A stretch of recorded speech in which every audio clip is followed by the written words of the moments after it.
और देखिए बड़ी खबर है, इजराइल में हूती का हमला, बैलिस्टिक मिसाइल से हमला किया गया है। मिसाइल हमले में इमारत तबाह हो गई। इजरायली एयर डिफेंस नाकाम रहा इस हमले को रोकने में।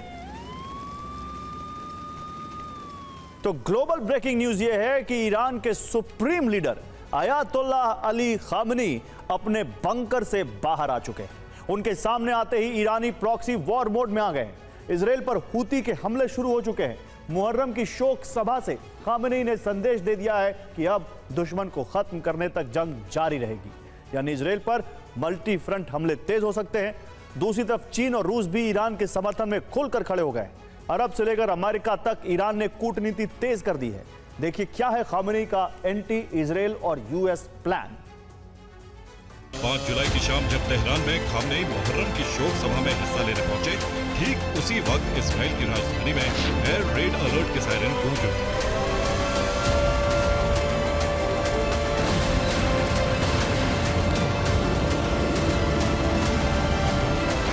इधर खामनेई अज्ञातवास से प्रकट हुए और उनके सामने आते ही इस्राइल पर हमले शुरू हुए। ये इस बात का संकेत है कि ईरान ने बड़ी जंग की तैयारी कर ली। इसके साथ ही ईरान ने अपने एटमी कार्यक्रम को फिर से शुरू कर दिया। संकेत साफ है कि अमेरिका और इस्राइल के सामने ईरान सरेंडर नहीं करने वाला।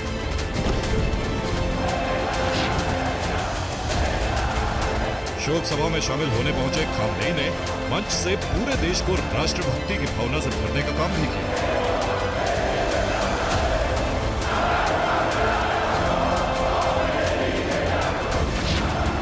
ईरान के मुफ्ती और इबादत के गीत गाने वाले मोहम्मद करीमी, इनके पास मंच पर बैठे खामनेई ने इनसे राष्ट्रभक्ति का गीत गाने की अपील। देशभक्ति गीत के जरिए ईरानियों को एकजुट करने की कोशिश की गई। देशभक्ति गीत से युद्ध काल में राष्ट्रवाद की भावना को उभार दिया गया। इससे ईरान के सैन्य ऑपरेशन के लिए नागरिकों का समर्थन जुटाया गया। इसके साथ ही मुहर्रम में अरब के इस्लाम जगत को एकजुट करने की कोशिश हुई।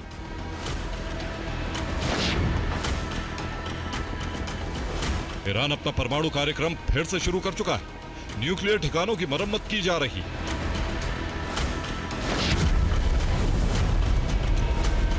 और खामनेई के सामने आते ही तेल अवीव को हूती की मिसाइलों ने दहला दिया।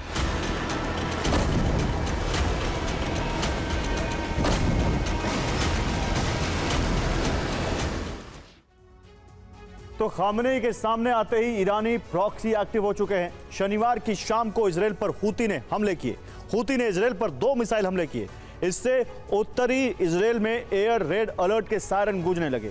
जान बचाने के लिए लोग बंकरों की ओर भागने लगे। हमलों की वजह से तेल अवीव के बेन गुरियन एयरपोर्ट को कुछ समय के लिए बंद करना पड़ा। दूसरी तरफ लेबनान में हिजबुल्लाह फिर एक्टिव हो गया है। हिजबुल्लाह ने कहा कि वो हथियार रखने नहीं छोड़ेगा, यानी उसकी मिलिट्री फोर्स काम करती रहेगी। रिपोर्ट है कि जंग के लिए हिजबुल्लाह बड़े पैमाने पर हथियार जुटा रहा है।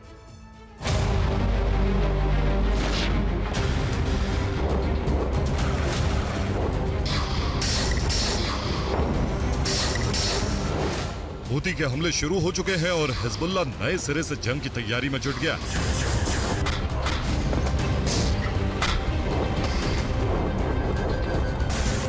यानी इजराइल अब 4 फ्रंट वॉर में फंसने की ओर बढ़ रहा है।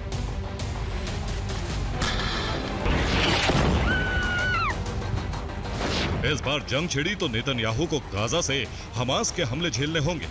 यमन से हूती और लेबनान से हिजबुल्लाह हमलों के लिए तैयार है। ईरानी मिसाइलें भी इजराइल पर बरसनी तय हैं।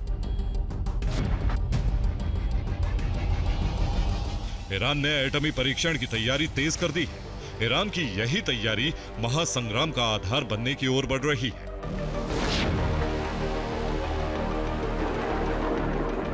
ईरान के परमाणु कार्यक्रम को रोकने के लिए इजराइल हमले कर सकता है।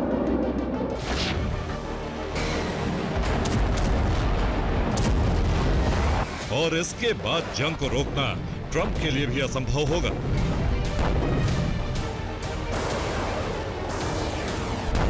ईरान ने आने वाले खतरे को देखते हुए अपने संगठन के साथ सामरिक सहयोग तेज कर दिया है।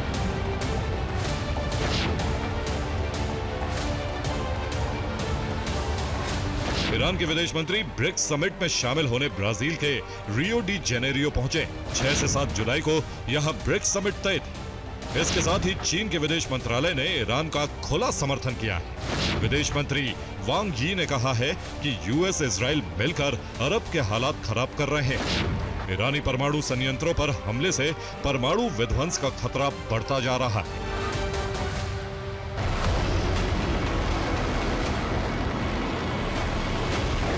12 दिन की जंग में इजराइल को भारी नुकसान उठाना पड़ा है। इस जंग में इजराइल के कई शहर तबाह हुए। सबसे ज्यादा नुकसान साइबर हब बीर शेवा में देखा गया। लेकिन रिपोर्ट है कि इजराइल ने अपने नुकसान को छिपाने की कोशिश की।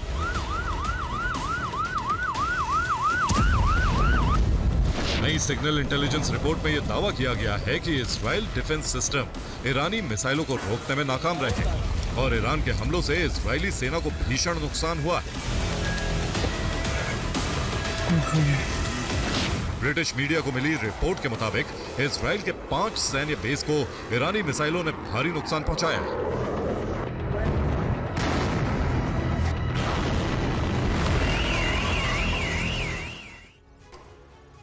और रेडार डेटा से पता चला है कि ईरानी मिसाइलों ने इजरायल के कई सैन्य बेस पर डायरेक्ट हमले किए। इस जानकारी को इजरायली सरकार ने छिपाने की कोशिश की है। मिलिट्री सेंसरशिप लॉ के तहत यह खबरें इजरायली मीडिया को जारी करने से रोक दिया गया। लेकिन रेडार डेटा से मिली जानकारी के मुताबिक इजरायल के कैंप जिपोरेत, इर्ताह कैंप, ग्लिलोत, बेत नेहमिया, तेल नोफ एयरबेस पर ईरानी मिसाइलों ने भीषण नुकसान किया है। ये सभी इजरायली सेना के अहम बेस हैं और तेल नोफ वायुसेना का बड़ा बेस है।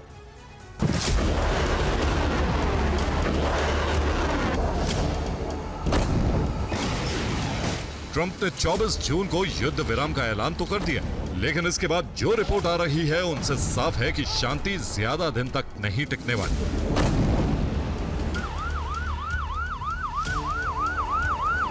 ईरान ने साफ कर दिया है कि वो अमेरिका से कोई बातचीत नहीं करेगा। अगर बातचीत होती भी है तो अमेरिकी शर्तों के सामने खामनेई नहीं झुकेंगे। ईरान ने कहा है उसका परमाणु कार्यक्रम बाधित हुआ है, लेकिन बंद नहीं हुआ। यानी ईरान यूरेनियम एनरिचमेंट जारी रखेगा और यही वजह है युद्ध विराम की उम्र लंबी नहीं है। Bureau report, TV9 Bharatvarsh.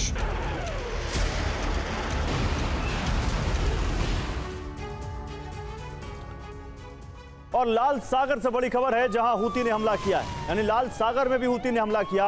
Houthi ने जहाज को टारगेट किया। हूती के हमले से जहाज में लगी आग। खामनेई बंकर से बाहर आ चुके हैं। अब होगा बड़ा ऐलान। पेंटागन और मोसाद की नींद उड़ी हुई है, क्योंकि ईरान परमाणु कार्यक्रम पहले ही दोबारा शुरू कर चुका है, जबकि अमेरिका के हमलों से भी एटमी साइट को ज्यादा नुकसान नहीं पहुंचा है। ईरान ने एटमी साइट भी ठीक करा ली है। अब खामनेई ऐसे प्लान पर काम कर रहे हैं जिससे इजराइल का संहार हो सकता है और मध्य पूर्व में अमेरिका का दबदबा खत्म हो सकता है। इजराइल पूरी ताकत लगा रहा है जिससे ईरान के उस ठिकाने तक पहुंचा जा सके जहां ईरान यूरेनियम का संवर्धन कर रहा है, जिसके बाद इजराइल फाइनल प्रहार करके ईरान का खात्मा कर सके।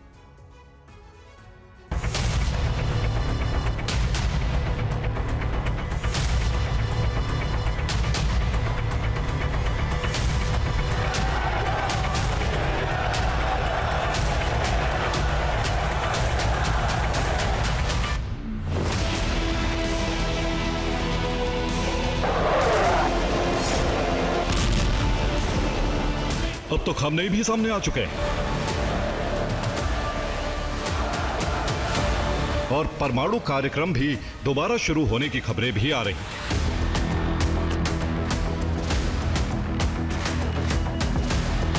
अब क्या करेगा अमेरिका? क्या करेगा इजराइल? क्या फिर से हमला होगा या फिर से ईरान दहलेगा? लेकिन हमला कहां होगा, कैसे होगा और कब होगा, इस बारे में सिर्फ कयास लगाए जा सकते हैं।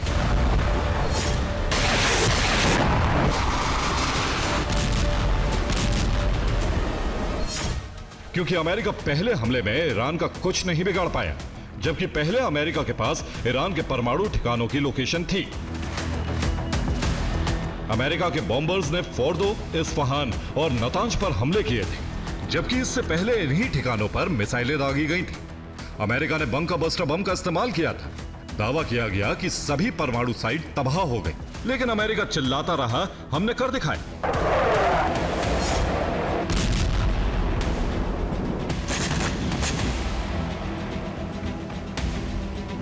लेकिन जब सैटेलाइट तस्वीरों से सच सामने आया तो दिखा कि सिर्फ ऊपरी हिस्से को नुकसान हुआ, जबकि अंडरग्राउंड हिस्सा पूरी तरह सुरक्षित था।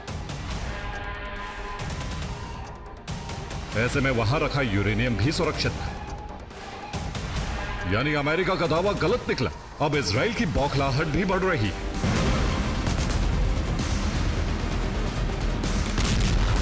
जिस मकसद से हमले किए थे वो पूरे नहीं हुए। उल्टा ईरान के साथ अरब और कई यूरोपीय देश सहानुभूति जताने लगे।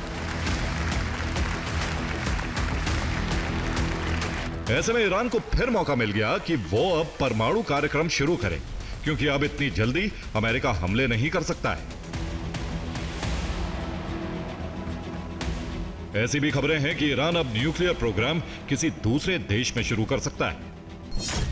रूस, चीन, नॉर्थ कोरिया में से किसी एक जगह को चुन सकता है। हो सकता है परमाणु कार्यक्रम शुरू भी हो गया, क्योंकि रूस ईरान को हथियार भी दे रहा है, साथ ही परमाणु तकनीक भी देने की खबर आई है। जबकि चीन पहले ही ईरान के परमाणु ठिकानों को बनाने में मदद कर चुका है। जबकि नॉर्थ कोरिया पर अमेरिका हमला करने से बचेगा, क्योंकि किम खुलेआम परमाणु धमकी देते हैं।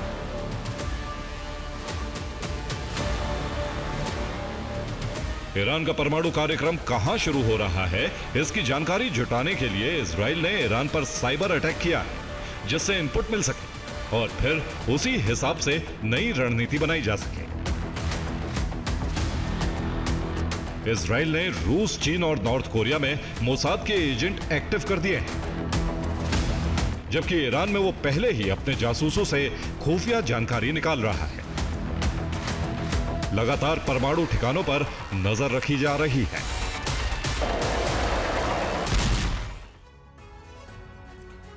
और ईरान का यूरेनियम सुरक्षित है। परमाणु कार्यक्रम दोबारा शुरू हो गया है, जबकि अमेरिका दावा कर रहा है उसने परमाणु ठिकानों को पूरी तरह ध्वस्त कर दिया था। अमेरिका के मुताबिक नतांज में फ्यूल एनरिचमेंट प्लांट को नुकसान पहुंचाया और 1700 एडवांस सेंट्रीफ्यूज तबाह कर दिए, जबकि फोर्दो तक पहुंचने वाली सड़क और मुख्य प्रवेश द्वार को पूरी तरह तबाह कर दिया था। अमेरिका के हमले में 2 बड़े गड्ढे हो गए थे। इस्फहान में बाहरी स्ट्रक्चर पूरी तरह तबाह करने का दावा भी पेंटागन ने किया है। हमले में सेंट्रल केमिकल लैब को भी नुकसान पहुंचा है। अराक में बाहरी इमारत को नुकसान पहुंचा। हैवी वाटर रिएक्टर पूरी तरह तबाह हो गया, जबकि बुशहर में पावर लाइन पूरी तरह ध्वस्त हो गई। सेंट्रीफ्यूज रूटर्स को नुकसान पहुंचाने का दावा भी अमेरिका की तरफ से किया गया।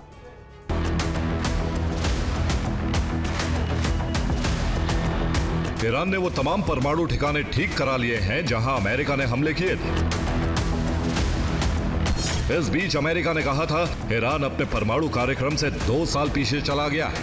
अब ईरान किसी दूसरी जगह इसे शुरू कर सकता है। अगर ईरान ने संवर्धन बम बनाने के लिए किया तो अमेरिका फिर हमला करेगा।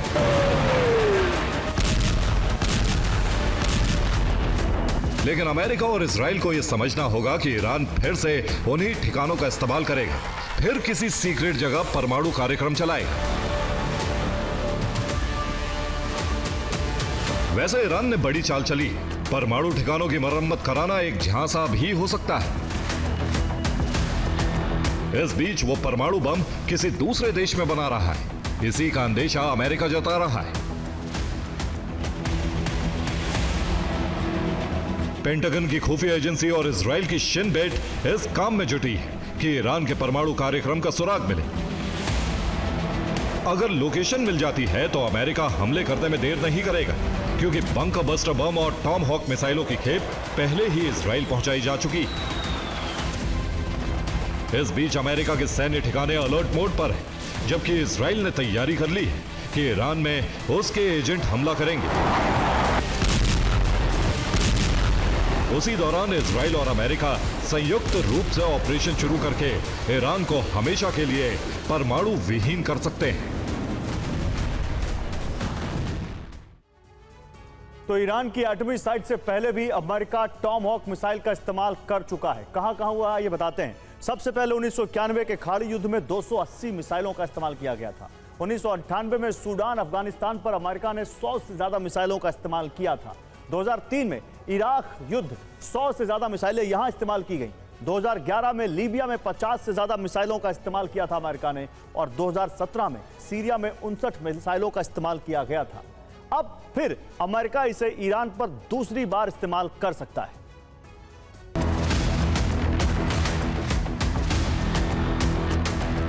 खामनेई पूरा मन बना चुके हैं कि वो ईरान को परमाणु शक्ति संपन्न देश बनाकर रहेंगे। यह कदम उन्हें मुस्लिम देशों का खलीफा बना सकता है। यही वजह है कि इजराइल और अमेरिका खामनेई का खात्मा करके ईरान का परमाणु कार्यक्रम बंद कराना चाहते हैं। इजराइल कभी भी हमला कर सकता है। इसके लिए अजरबैजान से मदद मांगी है। अजरबैजान के एयर स्पेस का इस्तेमाल करेगा इजराइल। हालांकि खतरा इस बात का भी है कि इजराइल को धोखा मिले, क्योंकि पिछली बार गुप्त रूप से इराक, सऊदी अरब और अजरबैजान ने ईरान की मदद की थी। ऐसे में सवाल उठ रहा है, अगर अब युद्ध हुआ तो ये देश किसके साथ होंगे?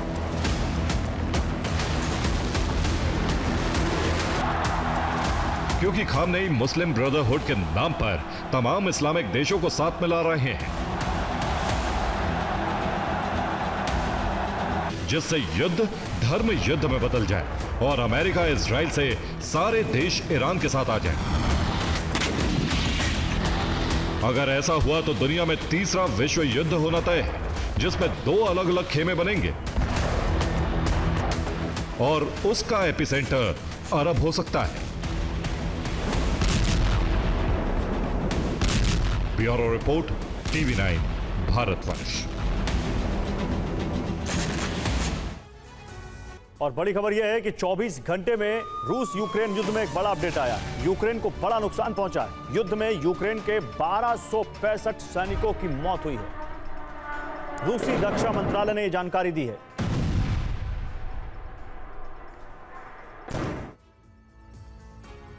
तो 4 जुलाई को रूस ने यूक्रेन पर हमलों के सारे रिकॉर्ड तोड़ दिए थे। रूस ने यूक्रेन पर 539 ड्रोन दागे थे, जिसके बाद से यूक्रेन के शहरों पर रूस के हमले जारी हैं। पुतिन का प्रमुख टारगेट यूक्रेन की राजधानी कीव है, जो बीते 48 घंटे से नॉन स्टॉप दहल रही है। लेकिन यह यूक्रेन में आने वाली तबाही का सिर्फ पहला चरण था।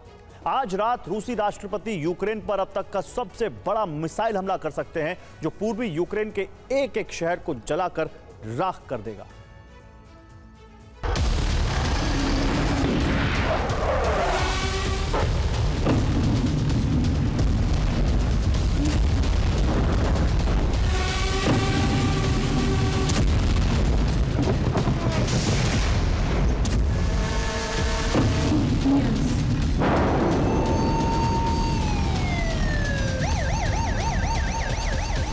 पुतिन तय कर चुके हैं, कीव को राख बनाने तक रूसी सेना नहीं रुकने वाली। कीव की एक इमारत जब तक खंडर नहीं बन जाती, रूसी फाइटर जेट नहीं रुकने वाले। ना ही थमने वाला है रूस का मिसाइल प्रहार। बीती 2 रात से यूक्रेन की राजधानी कीव दहल रही है। रूसी सेना के ड्रोन और मिसाइलें कीव के हर कोने को मिसाइलों से पाट रहे हैं। ऐसा लग रहा है मानो पश्चिमी देशों से यूक्रेन को मिले डिफेंस सिस्टम पूरी तरह से लाचार हो चुके हैं। पहला धमाका, दूसरा धमाका, तीसरा धमाका, एक के बाद एक ये धमाके कीव में हो रहे हैं। और इन धमाकों के पीछे है रूस की हाइपरसोनिक मिसाइल किंजल, जिससे बीती रात रूस ने यूक्रेन को दहलाया। रूस की किंजल मिसाइलें कीव पर बरसी तो लोग जान बचाने के लिए बंकरों में छिप। लेकिन यहां भी धमाकों की आवाजें लोगों को डरा रही थी। दावा है कि कीव में करीब 4 रिहायशी इमारतें तबाह हो गई। 2 सरकारी दफ्तर रूस ने तबाह कर दिए। वहीं एक सेना की बिल्डिंग को भी नुकसान पहुंचा है। सिर्फ कीव ही नहीं, रूस ने यूक्रेन के दूसरे इलाके पर भी ड्रोन और मिसाइलों से हमले किए। खेरसोन में रूस ने एक गैस स्टेशन को तबाह कर दिया। इस गैस स्टेशन पर ड्रोन से हमला किया, जिसके बाद जबरदस्त धमाका देखा गया। ये क्रामाटोरस्क का वीडियो है, जहां रूसी मिसाइल अटैक में एक पूरी इमारत खंडर बन गई। खार्किव में भी रूसी हमले के बाद बड़ी तबाही दिखी। दावा है कि यहां रूस ने करीब 20 ड्रोन से हमला किया। चेरदीहीव में भी रूस ने ड्रोन से हमला किया। यहां भी रूस ने रिहायशी इलाकों को टारगेट किया। हमले के बाद करीब 3 घरों में आग लग गई।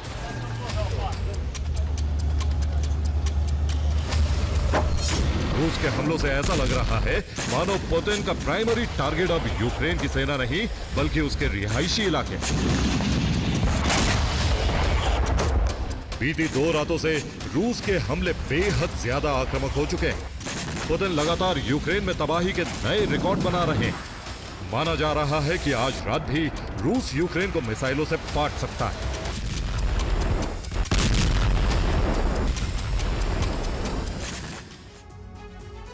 और बीते 2 दिन से रूस यूक्रेन पर भीषण हमले कर रहा है। 4 जुलाई को रूस ने यूक्रेनी शहरों पर 539 ड्रोन से हमला किया था। युद्ध शुरू होने के बाद एक दिन में इतने ड्रोन रूस ने कभी नहीं दागे थे। इसके अलावा 18 इस्कैंडर और 12 किंजल मिसाइलें भी रूस ने यूक्रेन पर दागी। वहीं 5 जुलाई को भी रूस ने यूक्रेनी शहरों पर 500 से ज्यादा ड्रोन हमले किए, 12 इस्कैंडर और 22 किंजल मिसाइलों से अटैक किया। लेकिन ये यूक्रेन में आने वाली तबाही का सिर्फ एक छोटा सा ट्रेलर है। आज रात रूस यूक्रेन पर अब तक का सबसे बड़ा मिसाइल हमला कर सकता है। रिपोर्ट्स के मुताबिक आज रात रूस यूक्रेन पर 3 अलग अलग मिसाइलों से हमला कर सकता है। ओलेनिया एयरबेस पर करीब 4 Tu-95 बॉम्बर और 6 MiG-31 फाइटर जेट तैनात हैं, जिन पर KH-101 और किंजल मिसाइलें लोड हैं। इसके अलावा रूस ने ब्लैक सी में 2 युद्धपोतों को तैनात किया है। ये दोनों युद्धपोत कैलिबर मिसाइलों से लैस हैं। इन पर करीब 16 कैलिबर क्रूज मिसाइलें तैनात हैं। इशारा मिलते ही इन सभी मिसाइलों से एक साथ यूक्रेनी शहरों पर अटैक किया जाएगा।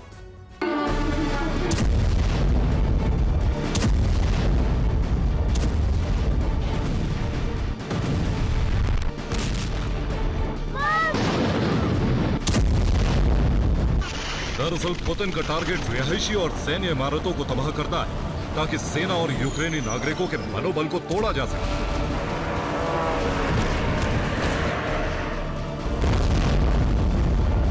ऐसे में रूस अब उन जगहों को भी टारगेट कर रहा है जहां यूक्रेन सेना भर्ती अभियान चला रही। जिस इमारत से एक के बाद एक रूसी ड्रोन टकरा रहे हैं, वो पोल्तावा में मौजूद है। इस इमारत में रूसी सेना का सैन्य भर्ती कार्यालय था, जिसे रूस ने जबरदस्त नुकसान पहुंचाया है।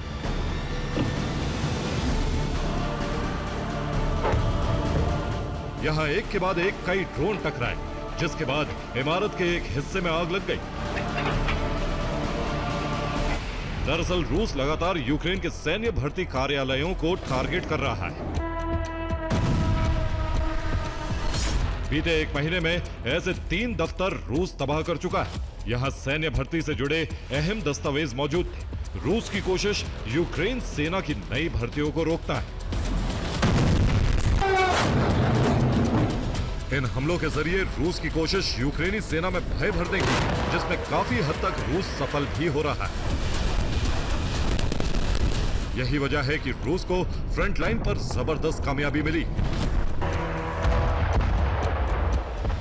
डिप्रोपेट्रोवस्क में रूसी सेना ने 2 इलाकों पर कब्जा कर लिया है।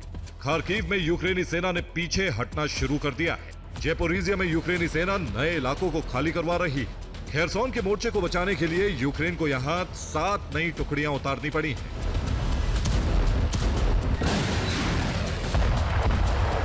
इधर यूक्रेन ने एक बड़ा दावा किया, जिसके मुताबिक रूस की सेना में अब उत्तर कोरिया ही नहीं बल्कि लाओस के जवान भी लड़ रहे हैं।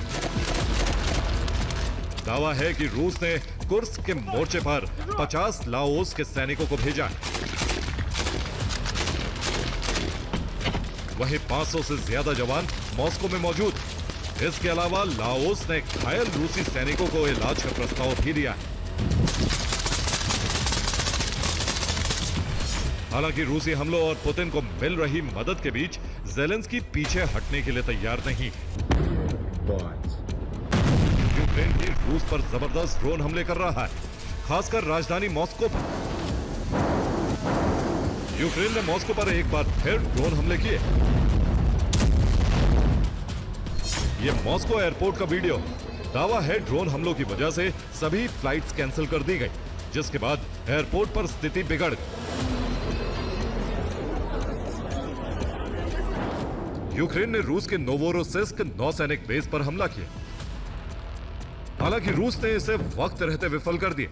यूक्रेन की कोशिश अंडर वाटर ड्रोन के जरिए रूसी नेवल फ्लीट को नुकसान पहुंचाने की थी, लेकिन रूस ने सभी ड्रोन समंदर में ही तबाह कर दी। साफ रूस यूक्रेन जंग बेहद विध्वंसक मोड़ पर पहुंच चुकी है। आने वाले दिन में इसका दायरा और ज्यादा बढ़ना तय। Bureau report, TV9 भारतवंश।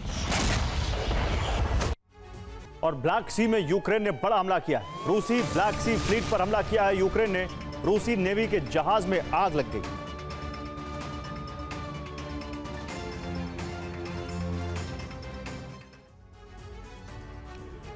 तो यूक्रेन के खिलाफ रूस जंग को सिर्फ घातक ही नहीं बना रहा है, बल्कि उस हद तक विस्तार देने की तैयारी भी कर ली है जिससे पूरा यूरोप दहल जाए। हालांकि रूस इस कार्रवाई को कब और कैसे अंजाम देगा इसके बारे में अभी नहीं कहा जा सकता, लेकिन इतना तय है कि रूस ने जिस प्लान पर काम शुरू किया है उसमें उसके कई सहयोगी भी शामिल हैं। आखिर कैसे लगी रूस के इस प्लान की भनक और यूरोप में किस तरह की हलचल दिख रही है, अब इस रिपोर्ट में देखिए।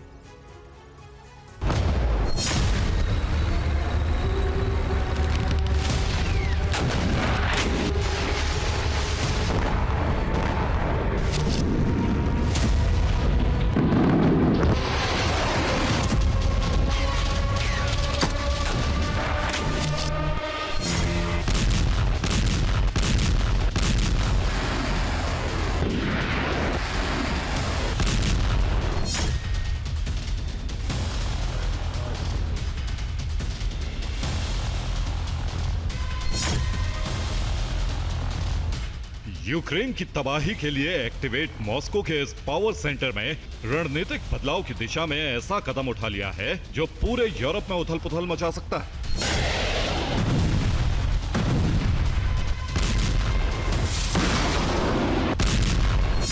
प्रेसिडेंट पुतिन ने फैसला कर लिया है कि अब यूक्रेन के खिलाफ जारी जंग को विस्तार देकर यूरोप को बारूद की जद में लाया जाएगा।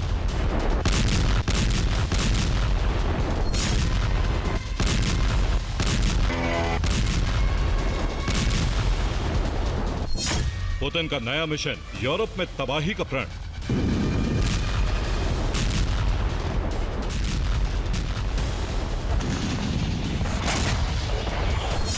दरअसल अमेरिका के रुख ने यूक्रेन की मुश्किल तो बढ़ाई है, लेकिन अमेरिकी मदद ना मिलने और डिफेंस सिस्टम ना होने के बावजूद यूक्रेन ने रूस पर बड़े हमले की कोशिश की, जिसमें टारगेट रूस का एयरबेस बनाया गया, जिसके बाद रूस के राष्ट्रपति व्लादिमीर पुतिन का गुस्सा भड़क गया है।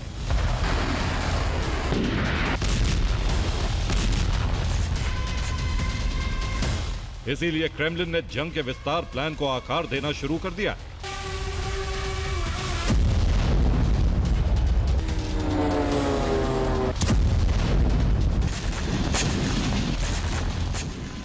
पुतिन के नए प्लान के तहत युद्ध में सहयोगी देशों की भी एंट्री का रास्ता तैयार कर लिया गया।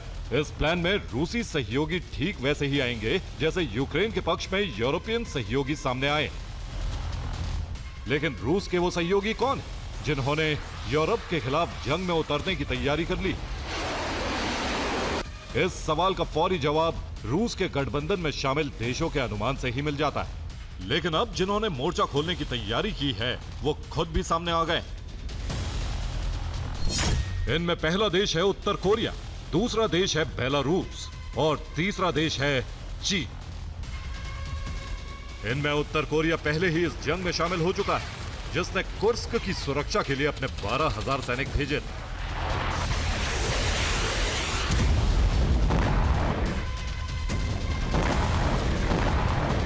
इनमें कई मारे भी गए, बावजूद इसके उत्तर कोरिया दोबारा सैनिक भेजने के लिए तैयार।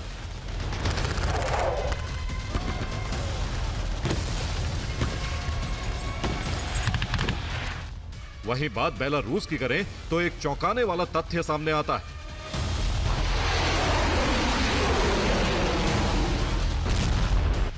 युद्ध की शुरुआत से ही लुकाशेंको ने पुतिन को पूरा समर्थन दिया है। यहां तक कि बेलारूस में पुतिन ने अपनी घातक मिसाइलों के साथ न्यूक्लियर वॉरहेड भी तैनात किए। पर अब बेलारूस इस युद्ध में रूस के पक्ष में एक नई जिम्मेदारी संभालने के लिए तैयार है। बेलारूस के राष्ट्रपति अलेक्जेंडर लुकाशेंको ने दरअसल बयान नहीं दिया, बल्कि उन्होंने पुतिन का यूरोप की तबाही के लिए जो ब्लूप्रिंट तैयार किया है उसे ही लीक कर दिया है।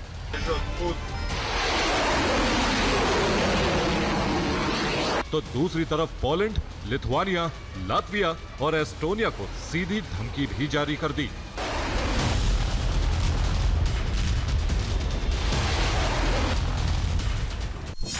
धमकी यह है कि युद्ध में सीमावर्ती देशों के खिलाफ बेलारूस से मोर्चा खुल सकता है, जिसका दूसरा मतलब यह है कि पुतिन बाल्टिक देशों के लिए बेलारूस से ऑपरेशन शुरू करेंगे और पोलैंड के लिए भी बारूदी मिशन का लॉन्च पैड बेलारूस ही होगा।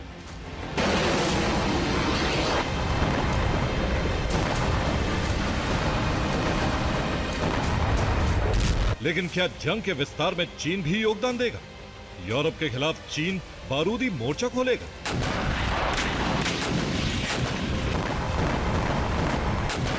या फिर रूसी गठबंधन में शामिल चीन इस युद्ध से अलग रहेगा? इस सवाल का जवाब चीन के विदेश मंत्री वांग यी की यूरोपियन यूनियन के दूतों को दी गई चेतावनी से मिलता है, जिन्होंने दो टूक कहा है कि चीन ये कतई मंजूर नहीं करेगा कि रूस जंग हार जाए, और अगर ऐसा हुआ तो अमेरिका का पूरा ध्यान चीन पर होगा।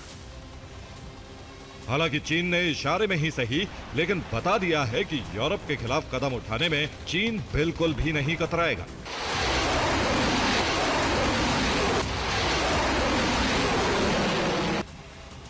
और जैसे ही यूरोप ने इस जंग के विस्तार का अनुमान लगाया, वैसे ही तैयारी का मोर्चा खोल दिया।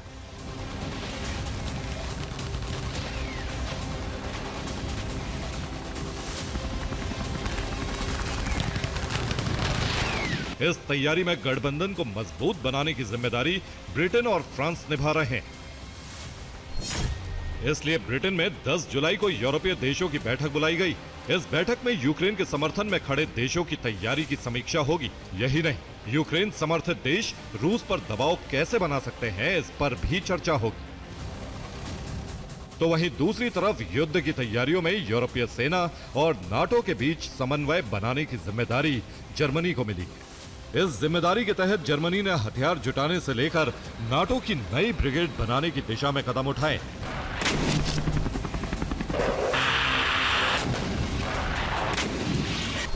जिसमें हथियार जुटाने की दिशा में 600 sky ranger air defence missile, 30 mm की आर्टिलरी के साथ गन माउंट आर्टिलरी और टैंक के लिए 45 लाख गोले और डिफेंड एयर मिसाइल बनाने का काम भी शुरू हो चुका है।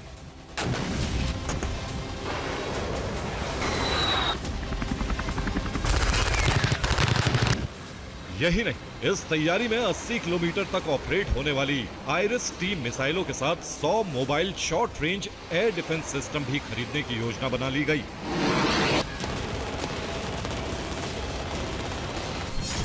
इसकी दूसरी तरफ नाटो से समन्वय के लिए जर्मनी ने रिजर्व बलों का गठन भी शुरू कर दिया है, जिसके लिए स्वैच्छिक सैन्य सेवा कार्यक्रम की योजना बनाई गई। इसमें लक्ष्य यह है कि रिजर्व सैनिकों की संख्या 2 लाख की जाए। इसके अलावा 7 नाटो ब्रिगेड के लिए 1000 लेपर्ड 2 टैंक खरीद की योजना है और युद्ध की आशंका बढ़ते ही 2500 बख्तरबंद वाहन के ऑर्डर भी जर्मनी ने जारी कर दिए। यानी जर्मनी की तैयारी अब सामान्य बिल्कुल भी नहीं है। ट्रंप ने पुतिन को न सिर्फ यूक्रेन पर कब्जे की ढील दे दी है, बल्कि यूरोप पर हमले की छूट भी दे दी है। और अगर ये सच है तो फिर एक हमला भी महायुद्ध का शंखनाद कर सकता है।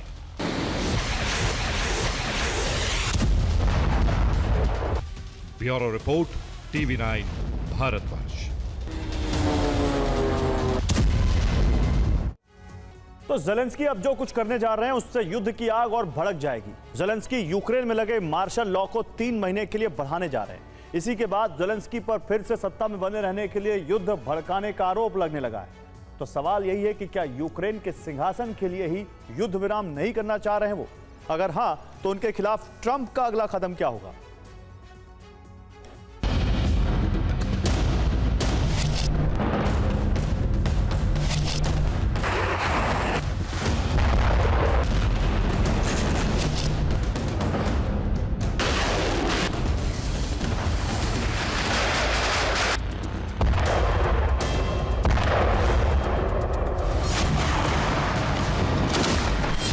इस युद्ध को 3 साल से ज्यादा का वक्त हो चुका है।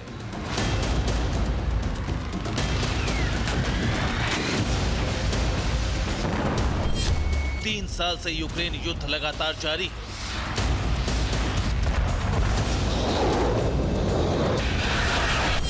युद्ध की आग शांत होने की बजाय भड़कती ही जा रही है।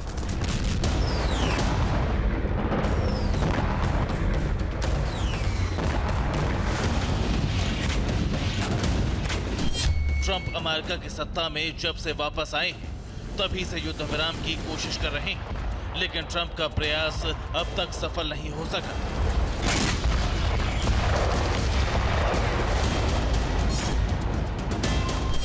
युद्ध को न सिर्फ पुतिन बल्कि जेलेंस्की भी भरपूर भड़का रहे हैं।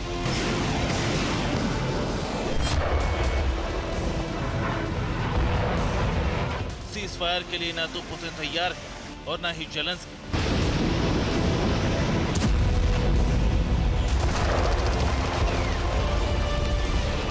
जेलेंस्की पर ट्रंप आरोप लगा चुके हैं कि सत्ता में बने रहने के लिए युद्ध को भड़का रहे हैं। देश में चुनाव ना हो, युद्ध का हवाला देकर देश में मार्शल लॉ लागू रहे, कोई दूसरा सत्ता में ना आए, शासन जेलेंस्की के ही हाथ में रहे, इसके लिए जेलेंस्की युद्ध को भड़का रहे हैं। ट्रंप का आरोप है कि जेलेंस्की युद्ध में तानाशाह बन चुके हैं। अमेरिकी राष्ट्रपति कई बार कह चुके हैं कि जेलेंस्की सत्ता में बने रहने के लिए ही युद्ध नहीं रोक रहे हैं। जेलेंस्की को चुनाव में हार का डर है। अब जेलेंस्की जो कुछ करने जा रहे हैं, उससे ट्रंप के इन आरोपों को और बल मिल गया है। अगले हफ्ते जेलेंस्की मार्शल लॉ 3 महीने के लिए बढ़ाने जा रहे हैं। इसका मतलब ये हुआ कि जेलेंस्की युद्ध रोकने के पक्ष में नहीं है। इतना ही नहीं, जेलेंस्की नया सत्ता भर्ती अभियान भी शुरू करने जा रहे हैं। नए सैनिकों की भर्ती कर उन्हें फ्रंट लाइन पर भेजने की तैयारी है। यही वजह है कि जेलेंस्की पर आरोप लग रहे हैं कि वो सत्ता में बने रहने के लिए ही युद्ध की आग को हवा दे रहे हैं। सुना आपने, ये जेलेंस्की का ऐलान है। जेलेंस्की कई बार कह चुके हैं कि उन्हें फिलहाल सत्ता से कोई नहीं हटा सकता। यही वजह है कि उन पर तानाशाह बनने और सत्ता के लिए युद्ध भड़काने के आरोप लग रहे हैं।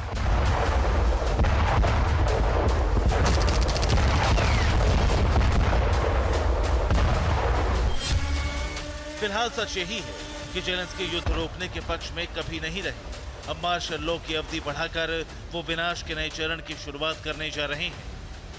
Bureau report, TV9 Bharatvarsh.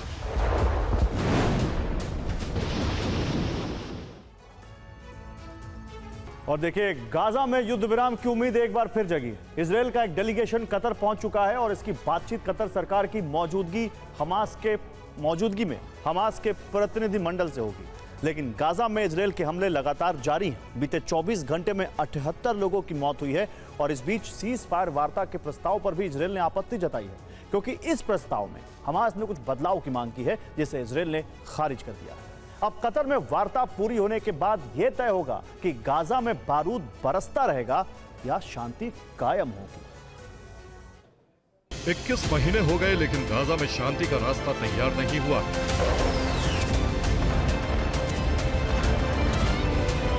अमेरिकी राष्ट्रपति ट्रंप की कोशिश है कि गाजा में सीज फायर लागू कराया जाए।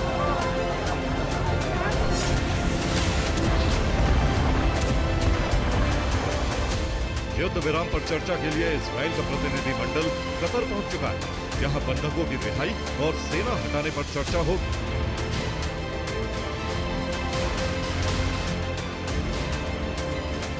लेकिन इससे पहले ही हमास और इजराइल के बीच शांति के मसौदे पर मतभेद खड़े हो गए। 4 जुलाई की शाम को हमास ने शांति मसौदे में 3 बदलाव की मांग की। इजराइल ने इस मांग को ठुकरा दिया।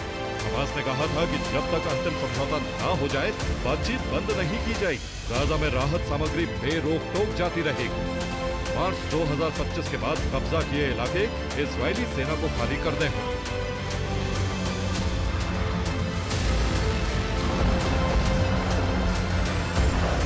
इजराइल ने इस मांग को ठुकरा दिया है, क्योंकि इजराइल नहीं चाहता है कि गाजा में राहत सामग्री जाए। इस पर इजराइल की दलील है कि राहत सामग्री का लाभ आम लोगों को नहीं बल्कि हमास के लड़ाकों को मिल रहा है। ट्रंप ने कतर के जरिए इस शांति वार्ता का बंदोबस्त किया और अगर शर्तों पर दोनों पक्ष राजी हुए तो गाजा में 60 दिन का अस्थायी युद्ध विराम लागू हो सकता है। हालांकि इजराइल ने शांति समझौते से पहले ही ये संकेत भी दे दिए हैं कि वो हमास का बाकी दुनिया से कनेक्शन कभी नहीं जुड़ने देना चाहता है। इजराइल सभी बंधकों की बिना शर्त की रिहाई चाहता है। इसके साथ ही गाजा में अरब देशों का संयुक्त शासन चाहता है। गाजा से हमास का खात्मा चाहता है। शांति समझौते के बाद भी इजराइल फिलाडेल्फी कॉरिडोर का नियंत्रण अपने हाथ में रखना चाहता है। फिलाडेल्फी कॉरिडोर ही हमास का बाकी दुनिया से कनेक्शन जोड़ने का एकमात्र रास्ता है।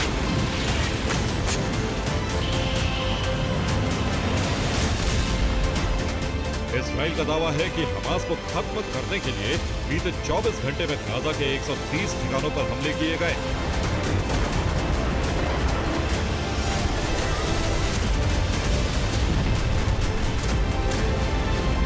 लेकिन गाजा प्रशासन का दावा है कि इजराइल ने नागरिक ठिकानों पर हमले किए। इन हमलों में 78 लोगों की मौत हुई।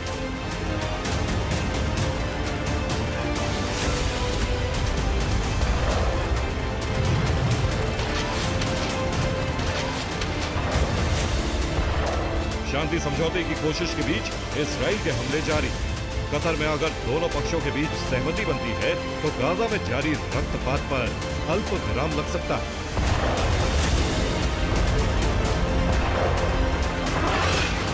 ब्यूरो रिपोर्ट, TV9 भारत पर।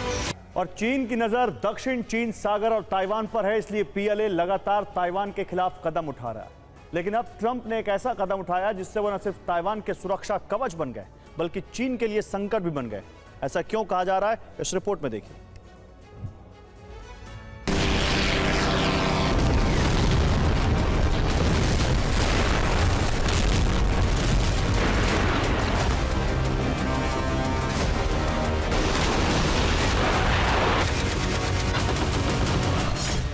दहल गया समंदर, उठा बारूदी बवंडर। बात दक्षिण चीन सागर की और इस सागर में मौजूद छोटे से देश ताइवान की हो रही है।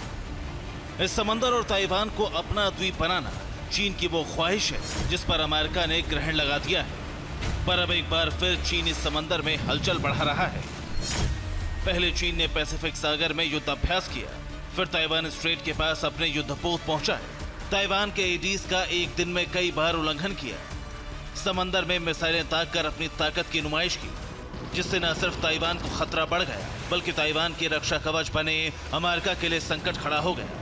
हालांकि कोई जवाबी कार्रवाई चीन के खिलाफ न तो ताइवान ने की और न ही अमेरिका ने, पर अब अमेरिका ने एक ऐसा कदम उठाया है जिससे चीन दहल गया है। इस कदम के तहत अमेरिका ने ताइवान को 5 harpoon anti ship missile system सौंप दिए हैं। ये डिलीवरी 2020 के उस अनुबंध के तहत की गई है जिसमें 100 हार्पून लॉन्चर दिए गए थे। लेकिन इस डिलीवरी की टाइमिंग चीन के लिए सीधी चुनौती बन गई है और इस चुनौती को बढ़ाती है अमेरिका की एक और गतिविधि। अमेरिका ने न सिर्फ ताइवान को हाइमर्स मिसाइल सिस्टम सौंपे हैं बल्कि उन्हें ऑपरेट करने वाले सैनिकों को भी ट्रेनिंग दे दी है, जिसके बाद ताइवान ने तुरंत ही चीन के बढ़ते कदमों को रोकने के लिए हाइमर्स यूनिट का गठन कर दिया है, जिसका मतलब है कि चीन के खिलाफ अब अमेरिका ताइवान को मजबूत बना रहा है। अब सवाल चीन पर है, क्या चीन हमला करेगा और करेगा तो अमेरिका मोर्चा संभालेगा? अगर अमेरिका मोर्चे पर होगा तो क्या रूस भी चीन का साथ निभाएगा? इन सभी सवालों का जवाब भविष्य के गर्भ में है, लेकिन इतना तय है कि यूरोप के खिलाफ चीन की तैयारी ने रूस को भी चीन का साथ देने के लिए बाध्य कर दिया है। Bureau report, TV9 Bharatvarsh. और अमेरिका के राष्ट्रपति डोनाल्ड ट्रंप की सुरक्षा में एक बड़ी चूक का मामला सामने आया है। न्यू जर्सी में मौजूद राष्ट्रपति के निजी गोल्फ कोर्स के ऊपर एक विमान के उड़ने से सीक्रेट सर्विस में हड़कंप मच गया। इसके तुरंत बाद यूएस एयरफोर्स ने लड़ाकू विमान भेजकर घुसपैठिए विमान को खदेड़ा।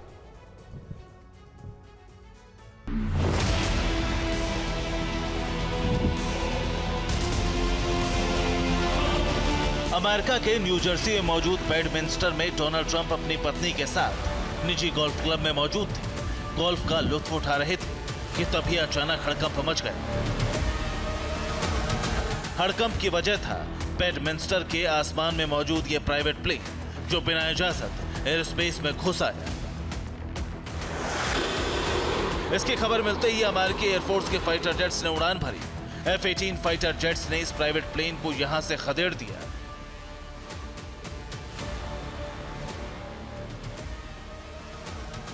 ये घटना 5 जुलाई की दोपहर 2:39 बजे की है।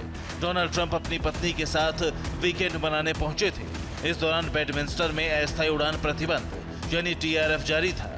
यहां किसी प्राइवेट या नागरिक विमान को उड़ान भरने की इजाजत नहीं थी। तभी क्षेत्र में एक संदिग्ध प्लेन नजर आया, जिसके बाद अमेरिकी फाइटर जेट्स ने उड़ान भरी और इस निजी विमान को यहां से बाहर निकाला। गोल्फ क्लब में ट्रंप की मौजूदगी के दौरान इस निजी विमान की एंट्री अमेरिकी राष्ट्रपति की सुरक्षा में सेंध माना जा रहा है। सवाल उठ रहे हैं कि आखिर इतनी कड़ी सुरक्षा के बीच प्रतिबंधित एयर स्पेस में कोई निजी विमान कैसे दाखिल हो गया। अमेरिकी सुरक्षा एजेंसियों की चिंता इसलिए भी बढ़ गई है क्योंकि शनिवार को इस हवाई क्षेत्र में एक नहीं बल्कि 5 बार निजी विमानों ने एयर स्पेस का उल्लंघन किया, जबकि राष्ट्रपति ट्रंप के यहां मौजूद होने की वजह से TRF जारी किया गया था। जिसके बाद अमेरिकी एयरफोर्स ने अपील की है कि वो नोटैम और विशेष रूप से TRF जैसे प्रतिबंधों का सख्ती से पालन करें, खासकर तब जब राष्ट्रपति जैसे हाई प्रोफाइल व्यक्ति उस क्षेत्र में मौजूद हो। Bureau report, TV9 Bharatvarsh.